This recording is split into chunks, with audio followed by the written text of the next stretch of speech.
everyone, welcome back. I'm Di, and today I'm sharing with you my thoughts on the first book in the novel idea mystery series, which was Buried in a Book. This one is by Lucy Arlington and was the November selection for Book One Cozy's Club. Book One Cozy's Club is a book club that I run in the Mystery Madness Goodreads Group primarily.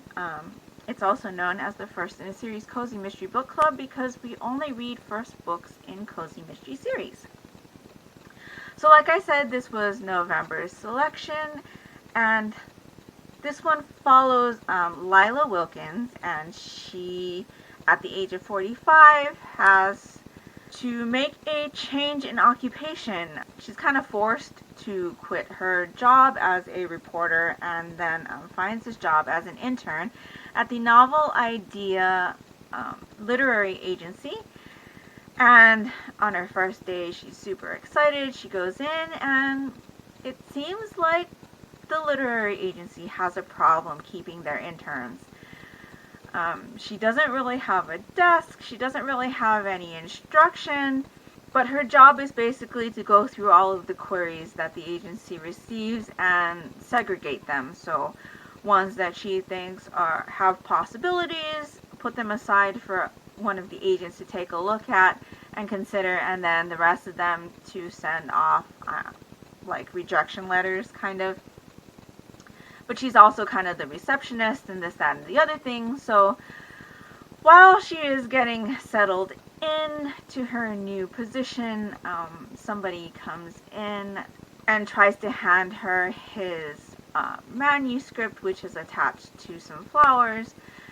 Apparently this guy comes in a lot, at least twice a day from what her fellow coworkers tell her, and so he gets chased out pretty fast.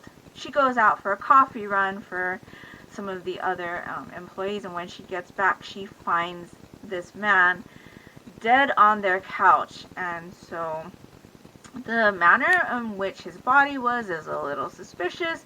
She starts getting interested to know what his manuscript looked like, since he kept trying to pass it off to somebody at the agency for consideration. But she can't seem to find it, and so that leads her off into investigating where his manuscript might be and finding out more about him and his past. And I really enjoyed this. I did something different with this book for Book One Cozy's Club, where I broke down the book into 2 chapter sections, and I released an audio-only reading vlog for each section. You can find those links down in the description box below in my playlist called Chapter by Chapter for Buried in a Book.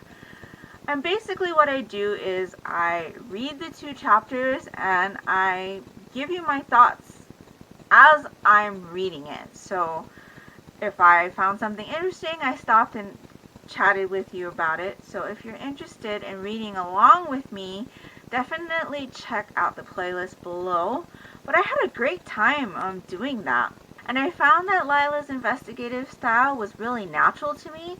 I don't know if that's because she is or was a reporter in her previous profession, but the questioning came out very smoothly. It didn't ever seem like she was fishing for information, which can be something that bugs me with amateur sleuths, especially when it's super obvious that they're looking for information. Their line of questioning has no smoothness to it.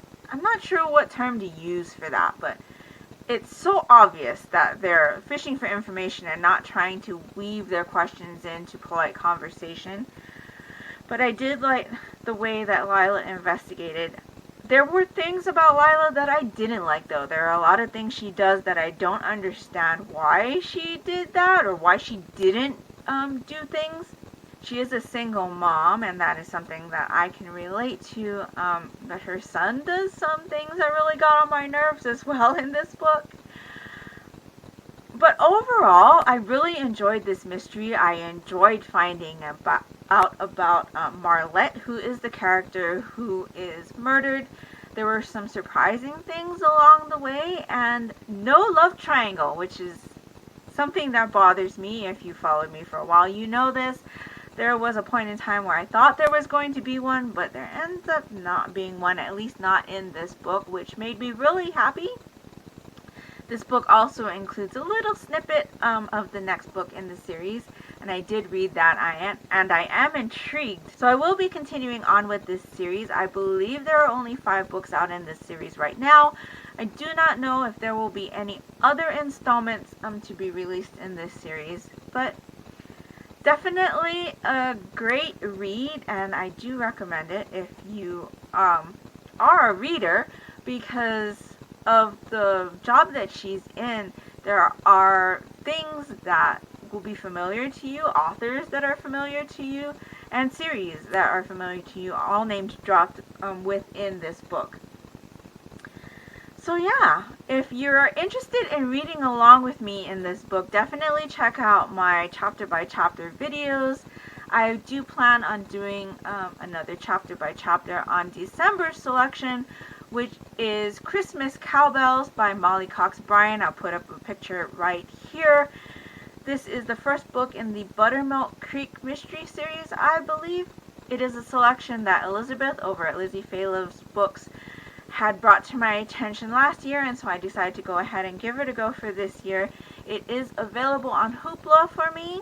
Hoopla is an ebook lending service that is offered by my library in addition to Overdrive. But it is available on Hoopla for me, so if you have Hoopla through your library, definitely check to see if it's one that's available to you.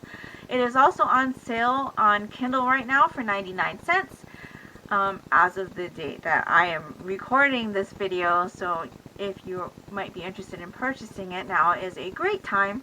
But like I said, I will be doing a chapter by chapter for that as well. So if you're interested in reading along with me on that one, definitely click the notifications so that you are notified of when I post my video on that. I don't have a set schedule for my chapter to chapter, but I do usually always pick up the Book One Cozy's Club selection either in the late second or early third week of each month. So that's pretty much all I've got to share with you today. Let me know if you've read Buried in a Book or the Novel Idea Mystery Series. I really would love to know what you thought of it. Also, let me know if you'll be joining us for Christmas Cowbells in December. And that's pretty much all I've got to share with you today. I hope you're all doing great. I hope you're all safe and healthy. And until next time, take care and smile always. Bye!